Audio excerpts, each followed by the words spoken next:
Jadi putrane Semar ingkang nomor kalih nggih menika Petruk, nami lengkapipun Petruk Kantong Bolong. Bermakna kantong bolong. Jadi kantong bolong sae niku bolong. Maka nek karo wong nek iso kudu lumo. Lumo karo wong liya, lumo karo sapa wae. Syukur-syukur kowe lumo maring wong yatim, maring wong miskin, maring wong domo. Domo itu kalau istilah Jawa yaitu orang yang sudah tidak bisa apa-apa, begitu pula makan mawon susah. Niku wong domo, wong susah banget di wong domo. Maka saking menika tinimbang sakmu utawi bandamu ilang, ceblok ora ana manfaate mending wehno maring wong yatim, wehno maring wong miskin, wehno maring wong domo.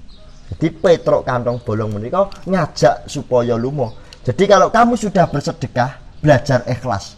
Wes gak dianggap ramasalah. Tadi Gareng kan sudah membahas seperti itu. Jadi nek tangan kanan melakukan kebaikan, tangan kiri jangan sampai tahu. Ngoten.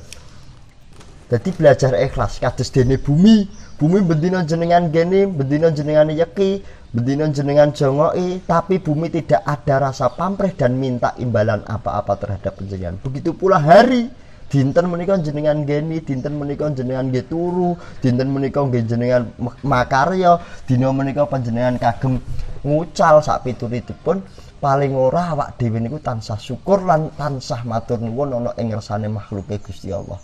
Lah kula riyen nate tangket lha pripun carane matur nuwun ana ing makhluke Gusti Allah ingkang ngoten niku? Jawabanipun saora-orane mbok kirimi Fatihah. Umpami Fatihah bumi lan langit ya tansah Fatihah. Umpami dina kowe manggon ning gone dina Jumat ya Fatihah dina Jumat. Umpami kowe manggon dina Sabtu mah Fatihah ana dina Sabtu. Niku pun termasuk kocap syukur lan ucapan terima kasih terhadap makhlukipun Allah. Makhluk ingkang becik, makhluk ingkang Allah tetep wis gak usah dibedak-bedake Allah kalih apik menika. Pun penting awak dhewe tansah apik kalih sinten mawon.